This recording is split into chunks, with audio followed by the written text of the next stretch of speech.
interwebs, welcome to Let's Fix Computers. I've got what should be a quick and simple one today, but I've been trying to get into the habit of making videos again, so I thought I'd share it with you anyway. What I've got here is an Apple iMac, and someone, while trying to put an SD card in the side, has accidentally pushed the SD card into the DVD drive.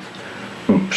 So I'm going to take the front end off, take the DVD drive out, open that up, get the SD card out, and that should be it. So this is a fairly recent iMac. However, unlike the latest ones, it's actually quite straightforward to fix. The new ones, this front glass is glued on, which is a really horrid thing to do. However, on this one, it's actually magnetic. So what we're going to do is, I've got some suction caps here. I'm just going to pull that off. No, not quite. I need a suction cap with another ring on it.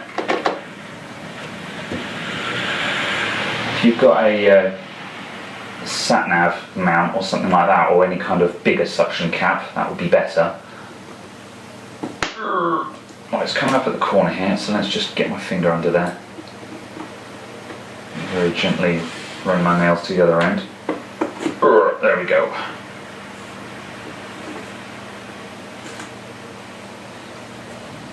That's the front glass off. This is slightly different to the last one I've seen. Now I need to take the LCD out, so obviously I want to be this is very exposed now, this LCD, so I want to be supremely careful not to drop anything on it. Alright, what have you got there? Those look like T10s to me. Also got my new and improved screwdriver that doesn't fall apart every 2 seconds.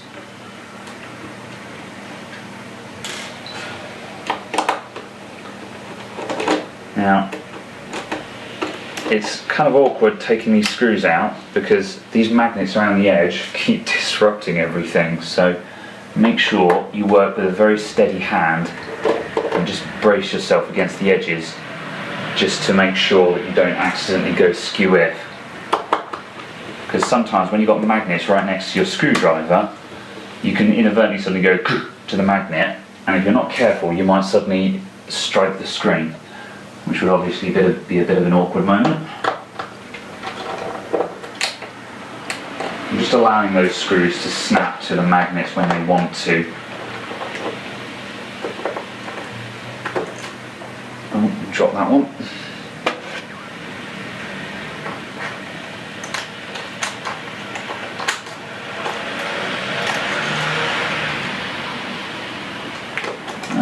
Come on. Oh, no, that was gone. I'll have to find that in a minute.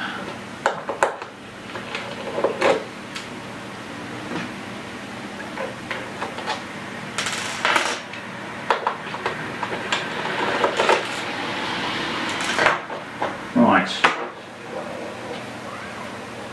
Now, I'm just going to lift that up.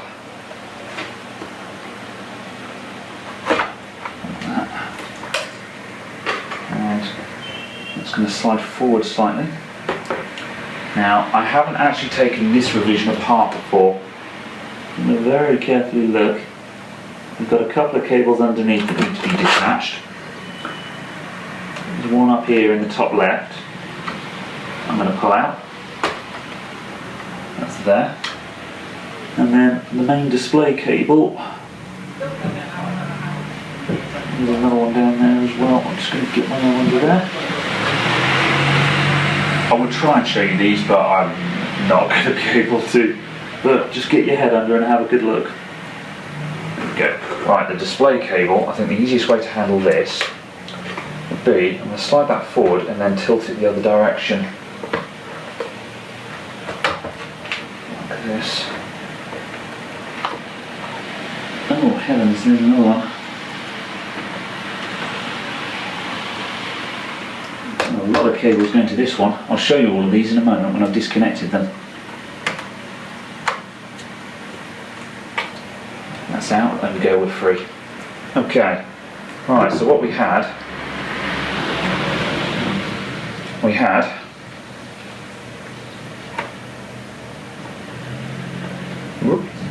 the main display cable, this fella here, and this fella here. Whoops, steady. So as I say, just stick your head under, have a look, sight them out, and then just put a hand under and just disengage them as you're lifting the panel out. And there we go. Put that out the way somewhere where it won't get kicked.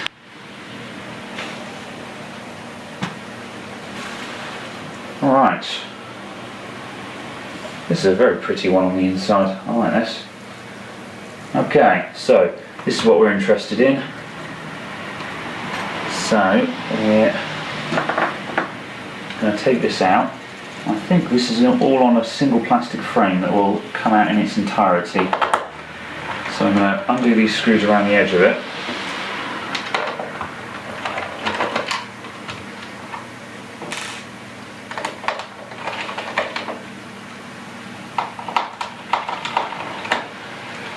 Right, now this wire going here, a lot of these little spindly wires, like with one of the ones from the screen, are all thermal sensors. Now, on the older Macs these used to be very easy to disconnect, but this one, I'm not sure where this is going. It's the cable is routed under 1,000,001 things. Now let's go around to here actually. What we can do, that's actually coming under here to there. If I think I may be able to just pull it back through.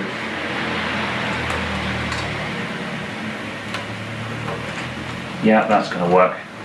That means I don't have to unstick it from the drive itself, which is doable. You probably won't damage it, but not ideal. You don't want to break these thermal sensors, because if a single one of them doesn't work, the fans will just constantly be on panic mode, and they're bloody noisy when they do that.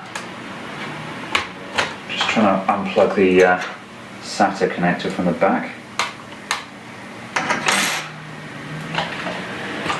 And we're out. Right. Okay, so let's move this fella out of the way for a moment. Oh, there's our lost screw. And down there.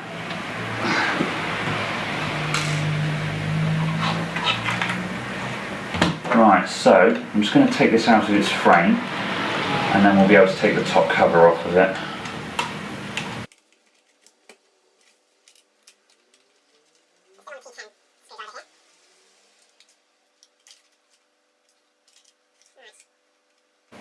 Okay, we're attached with this bit of foil across the top here. Let's just peel that back.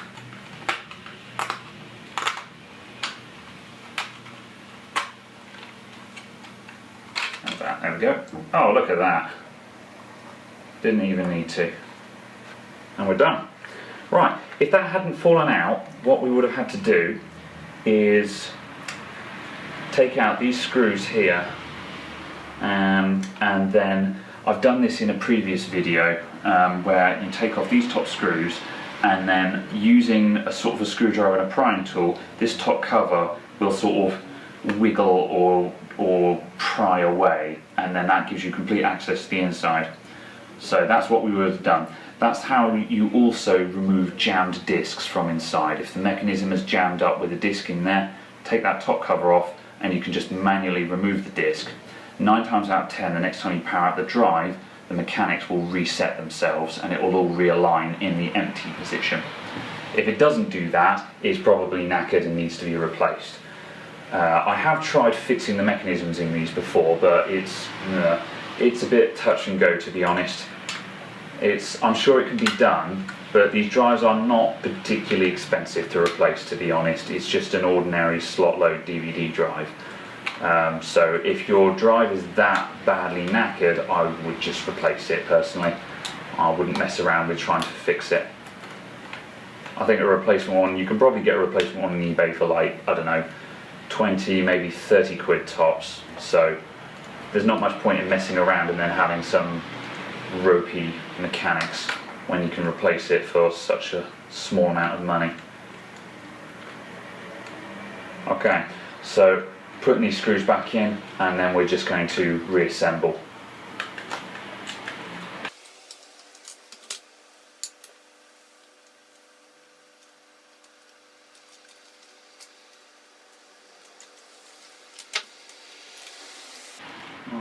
I would like to sort of push this down and straighten it out again, but what I really don't want to do is bend this top cover, because if I do that, the drive will make all kinds of unpleasant noises when it spins up.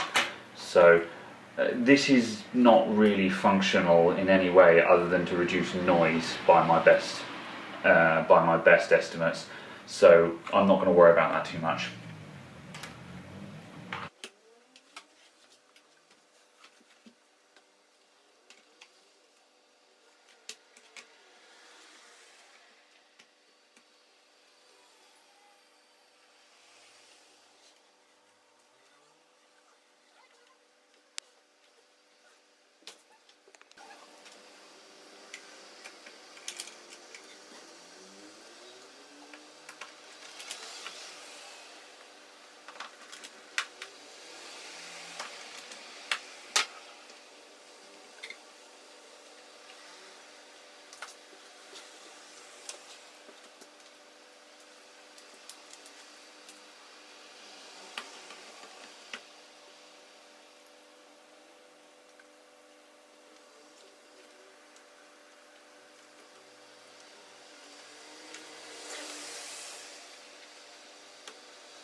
Alright,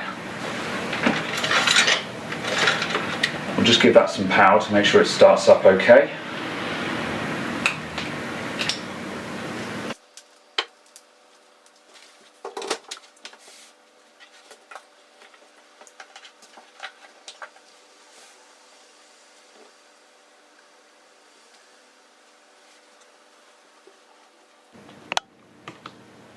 There we go, and off we go. Right. Well, thank you very much for watching, everyone. That was a nice quick one, hopefully, and I'll see you all next time.